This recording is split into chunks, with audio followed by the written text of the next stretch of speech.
Bueno, pues vamos a ir ya a la Biblia. Y hoy terminamos el libro de Oseas, capítulo 14. He puesto el título, después de todo, misericordia. Un poco spoiler para el capítulo de hoy. Pero menuda montaña rusa a lo largo de este libro, viendo cómo ve Dios la nación de Israel. Es muy curioso, es importante ver las cosas desde la perspectiva de Dios. Nosotros al final somos humanos, vemos las cosas pues desde la altura de 1,80 m o lo que tenga cada uno, vemos las cosas en un plano muy horizontal. En el libro de Oseas vemos un poco mejor cómo están ocurriendo las cosas en la tierra, pero desde la perspectiva de Dios. Y Dios ve, o sea, el pueblo ve, pues, necesidades a su alrededor, tienen miedo y van a Siria buscando ayuda, buscan un poco de idolatría para mezclar con su adoración a Dios. Pues, cosas que para ellos igual parecen cosas pequeñas, no salir tremendamente de la voluntad de Dios, quizás simplemente meter los pies un poquito en el pecado. Desde la perspectiva de Dios, pues es como un matrimonio que se está rompiendo por infidelidad de parte de uno o del otro, ¿no? Dios lo ve con tremenda angustia, tremendo dolor, porque en el caso de los dos, pues Dios es el que ama mucho más al pueblo que lo que ama al pueblo a Dios. Por lo tanto, Dios es el que sufre todo el dolor cuando se está extraviando el pueblo. Y Dios lo cuenta, pues eso, con palabras, no debo pasarlo, con palabras emocionales, emotivas, describiendo el daño que es ver cómo peca el pueblo y las consecuencias que vendrán con ese pecado. Al final Dios, viendo las cosas desde arriba, desde su posición, pues ve hacia dónde va el pueblo, ¿no? Él ve lo que está detrás de la esquina, de los pasos que están tomando, y les dice, es que estáis yendo hacia un precipicio, estáis yendo hacia la destrucción con vuestra rebeldía. Y Dios está lleno este libro de palabras muy fuertes, ¿no? De castigo, de condena de parte de Dios al pueblo. Pero, como en todos los libros de los profetas, a veces los libros de profetas pues los vemos muy densos, místicos, un poco difíciles de entender, ¿no? Pero una cosa que entender con los profetas es que siempre, casi en todos los casos, terminas con un llamado al arrepentimiento, un llamado a que las cosas mejoren. Y es lo que vemos en el capítulo 14 de Oseas, ¿bien? Después de todo, misericordia, ¿no? Después de todo, Dios quiere que el pueblo vuelva a Él, porque hay respuesta. Muchas veces hablo con gente que no ve salida a una situación en la cual se han metido. Se encuentran, pues, en un callejón sin salida, parece ser, ¿no? Quizás el pecado, quizás incluso a veces cosas fuera de su control, les llevan a un sitio donde dicen que no sé qué hacer, no sé cómo salir. Y Dios siempre tiene la salida a esta situación. Y es lo mismo en el caso de este pueblo. El pueblo se había metido en gran pecado y Dios les dijo, al final de todo hay misericordia, hay restauración, hay un final bueno para vosotros. Bien, entonces, vamos a empezar leyendo. Está lleno, como en el resto de Oseas, está lleno de como mini parábolas o ilustraciones, así que he puesto algunas fotos simplemente para encaminar los pensamientos a donde están, a lo que está diciendo Dios. Al final, esto está escrito a judíos que tienen características geográficas a su alrededor que son muy vívidas. Y nosotros, pues que vivimos en otra parte del mundo, en otro tiempo, pues algunas de las ilustraciones pues no llegan tan cercano a nosotros, porque pues simplemente no vivimos en esa cultura y en ese tiempo, ¿no? Así que bueno, he puesto algunas fotos para pues encaminar los pensamientos hacia las ilustraciones que usa Dios. Dice el versículo 1, bueno, vamos a empezar hablando, ¿sí? Después leemos. Nuestro Padre, damos gracias por el tiempo en tu palabra, gracias por el tiempo que podemos pasar estudiándola. Pido que este sea un tiempo de provecho espiritual a cada uno. Pido que me ayudes a mí a hablar claramente de lo que dice tu palabra. Y pido que cada uno aquí salga con un mayor conocimiento de ti y mayor conocimiento de su pecado y cómo cambiar. Te lo pedimos todo en el nombre del Señor Jesús. Amén. Bueno, dice, vuelve, oh Israel, a Jehová tu Dios. Muy claro, muy sencillo, exactamente lo que pide Dios. Se han extraviado, es como la mujer de Oseas, ¿no? Que se fue, le abandonó, se fue con amantes, destruyó la confianza del matrimonio. Pues dice, vuelve. O sea, no es como nosotros los humanos tantas veces decimos, pues no, o sea, quemamos los puentes, ya no hay vuelta atrás, como es la frase que dicen, perdono pero no olvido. O sea, Dios no es así. Dios quiere restaurar, quiere traer de vuelta a su pueblo. ¿Bien? Es maravilloso, es algo que no vemos, o vemos muy poco en los humanos. ¿Bien? Dios dice, vuelve a Jehová tu Dios, porque por tu pecado has caído. O sea, te has metido en estos problemas porque eres pecaminoso. Al final, los humanos están llenos de pecado. Los humanos se extravían. Todos nosotros también. Ninguno de nosotros está libre todavía de pecado. Somos humanos. Y si eres salvo, si has sido perdonado por Dios, pues estás en camino hacia la restauración, pero seguimos luchando con el pecado y seguimos pecando. El pueblo también. En este caso el pueblo pecó mucho, sí. Pero el pueblo cayó pues por su naturaleza y Dios dice, yo sé, yo entiendo, quiero que vuelvas, ¿no? Te ofrezco perdón. Dios unilateralmente no va a restaurar la relación, no les va a arrastrar a casa, no les va a obligar, ¿no? Pero les está diciendo, arrepiéntete, vuelve, ¿no? Yo te perdono. Llevad, dice, con vosotros palabras de súplica, esto es decir, pues, pedir perdón, ¿no? Al final, pecado se ha cometido, no es que Dios va a simplemente actuar como que no ha ocurrido el pecado, ¿no? Tienen que volver con corazón arrepentido, con súplica. Dice, pero volved a Jehová y decidle, quita toda iniquidad. Eso es lo que hace uno cuando es salvo, ¿no? Dice, Dios, perdóname, quita mi maldad, quita mi pecado, quiero estar contigo como una persona santa. Dice, quita la iniquidad y acepta el bien. Eso es decir, quiero dar, o sea, yo quiero hacer el bien, o sea, quiero cambiar. El que supuestamente viene a Cristo pidiendo perdón de pecados, pero sin ningún deseo de hacer el bien, no se ha arrepentido. ¿Bien? La definición del arrepentimiento es este deseo de cambiar. Acepta el bien y te ofreceremos la ofrenda de nuestros labios. Esto es decir, te adoraremos, ¿no? Con nuestras palabras, con nuestra vida, nuestra dirección, vamos a servirte, tú vas a ser nuestro Dios de nuevo. Al final, las palabras son indicios, son indicativos de lo que hacemos y hacia dónde vamos. Y en el caso del pueblo, pues Oseas dijo, Dios dijo, tenéis que cambiar vuestras palabras, tenéis que ofrecer sacrificio con vuestros labios. O sea, que Dios sea lo primero en vuestras vidas. Dice, no nos librará el asirio, ya hemos hablado mucho de los asirios, ¿no? Era esta nación fuerte que tenían al lado, una nación más poderosa que ellos, y los judíos querían confiar en el poder de su aliado en vez del poder de Dios. No nos librará el asirio, no montaremos en caballos, esto se podría reemplazar con tanques o con aviones de caza o lo que sea hoy en día, ¿no? Herramientas de guerra, ni nunca más diremos a la obra de nuestras manos, dioses nuestros. Como hablando, obviamente, de los ídolos, ¿no? Los ídolos no existen, casi no existen hoy en día, está claro.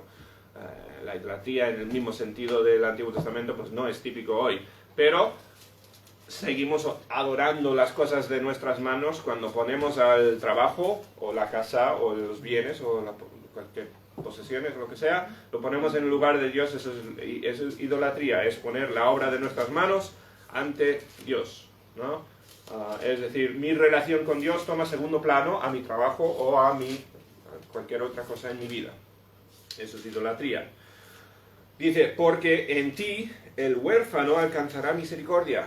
Hemos estado hablando mucho del orfanato con los niños ucranianos que están ayudando Nico y Elena. Estuve preparando aquí, pues, leyendo versículos. Hay bastante en la Biblia acerca de los huérfanos. Dios tiene un amor especial a los huérfanos.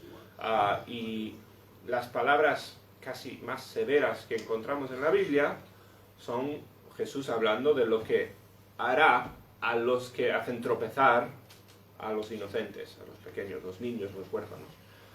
Dios ama sobre todo a los indefensos, a los débiles y los necesitados. Jesús dijo, ¿no? Yo no vine a sanar los que están bien, yo vine a por los enfermos, yo vine a por los que me necesitan.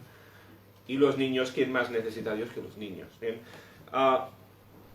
Dios diciendo al pueblo, pues, el huérfano alcanzará misericordia. El pueblo tiene que entender que son débiles, tiene que entender su debilidad, tiene que venir a mí humildemente como un huérfano a un padre nuevo. ¿Bien? Y Dios restaurará y Dios dará de su amor y Dios les amará. Pero el pueblo tiene que venir con esa actitud. Es la idea, ¿bien? Al final, esto no es como una canción típica de amor de parte de Dios sin las consecuencias del pecado. O sea, Dios está hablando de lidiar con las consecuencias del pecado. No es como que el pueblo no haya hecho nada. Pero a pesar de todo el pecado, pues Dios va a restaurar, ¿no? Va a ser quizás un camino difícil, pero Dios va a restaurar, ¿bien? Eso es la actitud aquí, yo creo que se nota evidente en la carta. Dice, yo sanaré su rebelión. Bien, otra vez, sanar significa, pues es un proceso médico y va a requerir esfuerzo, pero Dios va a sanar la enfermedad que tienen. Les va a sacar de estar atrapados en el pecado. Han sido llevados al pecado por sus deseos, por su deseo de seguir pues, su carne. Dice, yo os sanaré vuestra rebelión, los amaré de pura gracia. Frase muy bonita. No les amaré porque lo merecen. ¿Qué padre ama a su niño porque el niño gana su amor? No funciona así.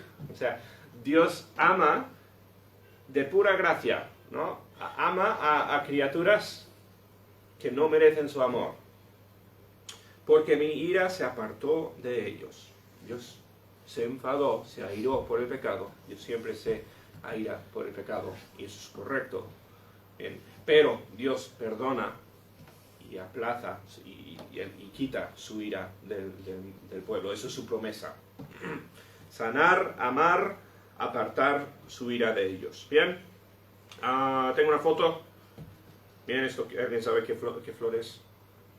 Yo no sé mucho de flores, pero Google me dice que esto es un lirio.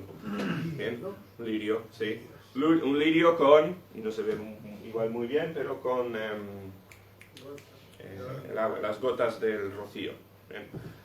Por la mañana, ¿te imaginas? Pues antes de que se haya secado todo el rocío. Bueno, dice, yo seré a Israel como rocío. Él florecerá como lirio y extenderá sus raíces como el Líbano. Vamos a tener aquí muchas ilustraciones de la naturaleza, ¿no? Pero igual que el agua del rocío es lo que hace crecer las plantas, es lo que da vida, directamente, literalmente da vida a las plantas, ¿bien? La lluvia o el agua que cogen de la tierra, pues eso es de donde viene la vida. Pues Dios será como rocío a Israel, está diciendo, yo os daré lo que necesitáis para florecer, para crecer, para vivir correctamente. Lo mismo que quiere hacer en nuestras vidas. Dios nos ofrece todo lo que necesitamos para florecer en nuestras vidas aquí, para vivir al 100%, para vivir como Él nos diseñó. Él lo ofrece todo. Después muchos decimos, pues yo no quiero coger del agua que ofrece Dios, yo quiero buscarlo por otra parte, quiero intentar por mi cuenta, y ahí es donde se va la cosa extraviando. Pero Dios dice, yo soy la fuente de vida para vosotros. Dice, extenderá sus raíces como el Líbano. En Israel, pues justo al norte de Israel está el país del Líbano, y tenemos a estos árboles que eran muy comunes, muy típicos para el pueblo. Aquí, la verdad, se ve mucho pino, se ven o sea, uno de los árboles más típicos, y el pino no es un árbol que inspira confianza de fuerza, es un árbol muy frágil al final. Pero aquí habla de olivos y cedros del Líbano, que son árboles grandes y fuertes. Bien, puedes imaginar aquí quizás un nogal, un árbol que inspira pues esta idea de fuerza. Bien, dice, así que bueno, estos son olivos, bien, tipo donde Israel. Son verdes, frondosos, dan fruto, etc. Bueno, esto lo conocen todos porque esto es lo que tienen a su alrededor. Dice, se extenderán sus ramas, las del pueblo, ¿no? El pueblo se extenderá y será su gloria como la del olivo y perfumará como el Líbano. O sea, van a ser fuertes como un olivo, es la idea. Fuertes como un árbol grande y verde.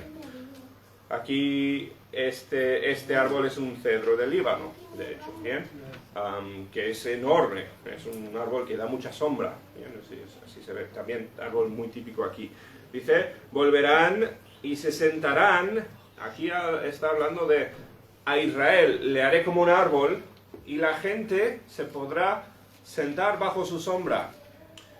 Esta semana hemos estado pensando mucho en el calor, y gracias a Dios pues hoy en día tenemos aire acondicionado, ¿no? En casa de los suegros pues tenían el aire, no tenemos aquí, pero eso lo arrancábamos a tope y era un poquito menos insufrible el calor. Pues imagínate antes del aire acondicionado, o los que no tenemos aire acondicionado en casa, por ejemplo, y sin ventiladores, y sin ni siquiera una casa con un techo, con paredes de piedra que da alivio del sol. Imagínate más, ¿no? Pues los que están trabajando fuera en el campo, en el sol, bajo todo el sol del día, pues para ellos, ¿qué representa un Líbano? Buah, pues ese lugar, pues yo quiero trabajar allí, ¿no? Yo quiero estar allí, yo quiero acercarme al Líbano. ¿Por qué? Porque bueno, es un árbol que da sombra, ¿no? Es un árbol que se extiende y da alivio, ¿no? Es un lugar donde quieres estar, da protección, es esta idea. Bueno, Dios está diciendo, vosotros deberíais ser un Líbano, deberíais ser un cedro que da protección, que extiende ayuda a los demás, y deberían las naciones de alrededor querer venir y estar bajo vuestra sombra, pero ¿qué va? Ahora sois un desastre, no estáis, o sea, ahora sois como un pino, ahora no dais sombra.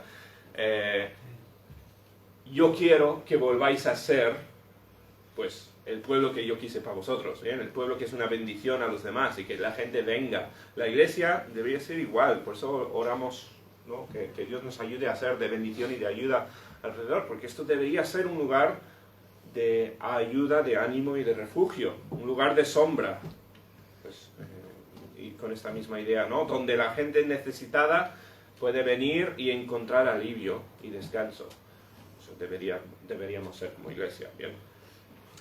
Bueno, volverán y se sentarán bajo la sombra de Israel, serán vivificados como trigo. Otra ilustración, no he metido foto aquí también, pero bueno, seguimos con esta misma idea. El trigo pues representa pues todo lo que es el pan y la comida de la gente. El trigo es pues, sumamente importante, especialmente en esta cultura. Incluso en el siglo XXI, pues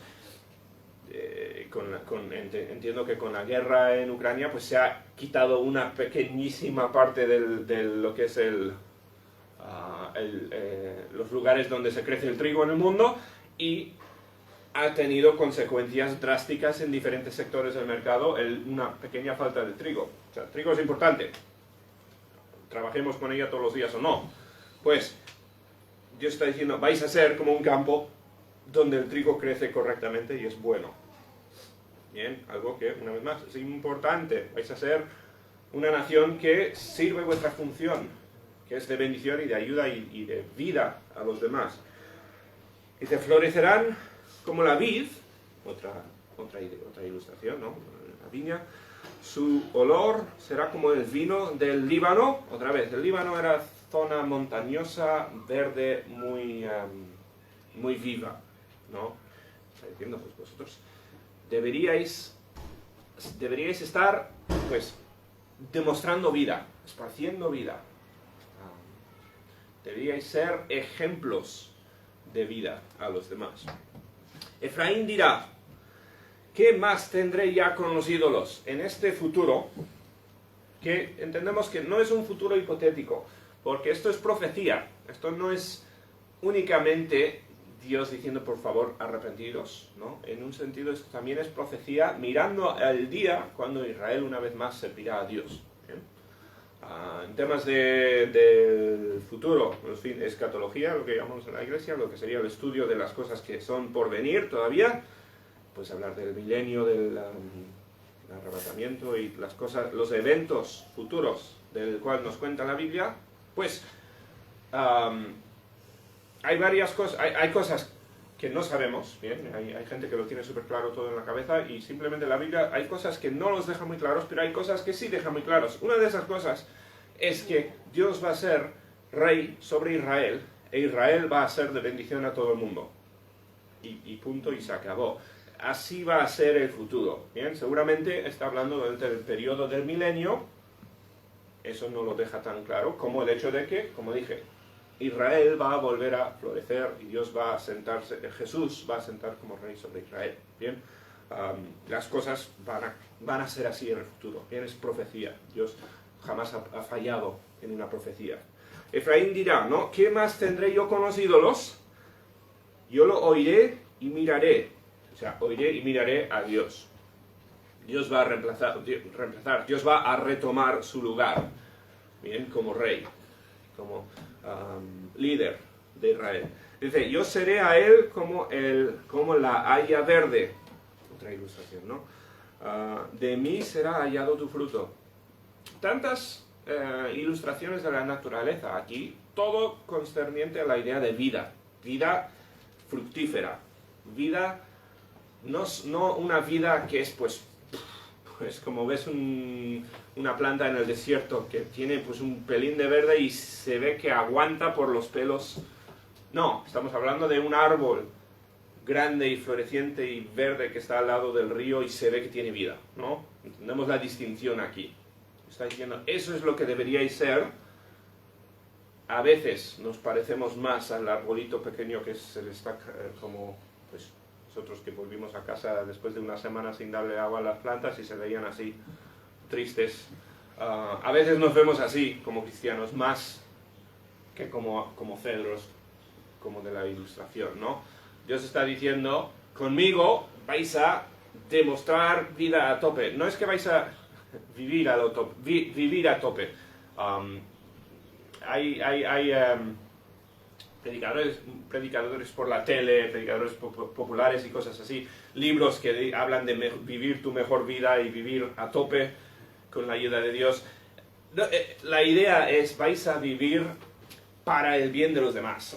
O sea, la idea es, con esto de ser un árbol, es vais a emanar vida.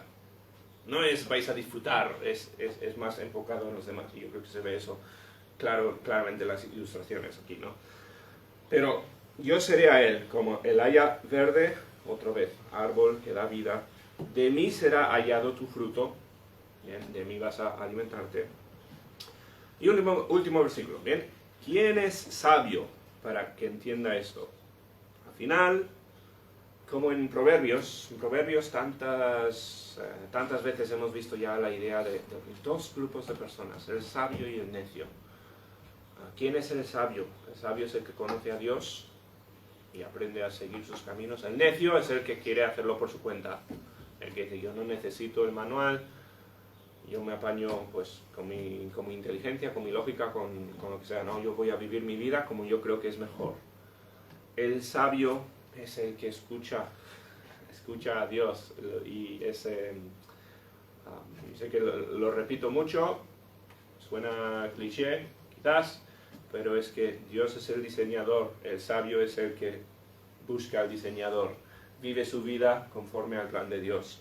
¿Quién es sabio para que entienda esto y prudente para que lo sepa? ¿Entender qué? Bueno, entender lo que acabamos de ver en el capítulo, ¿no?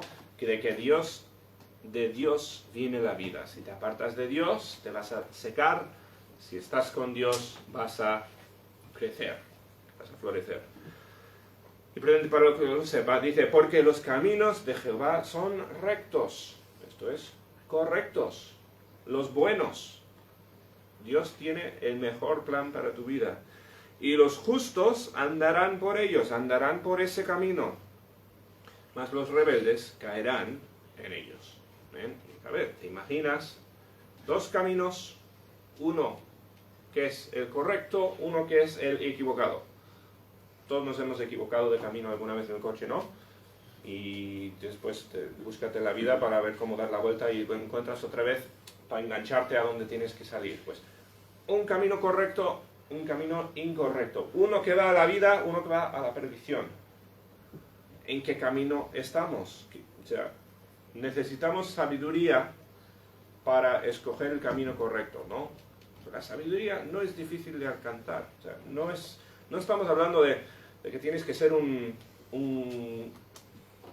ingenio, o sea, yo me acuerdo de las mapas estas antiguas donde tenías que realmente ser súper inteligente para entender el mapa y saber por dónde ir, ¿no? O acostumbrarte con el tiempo.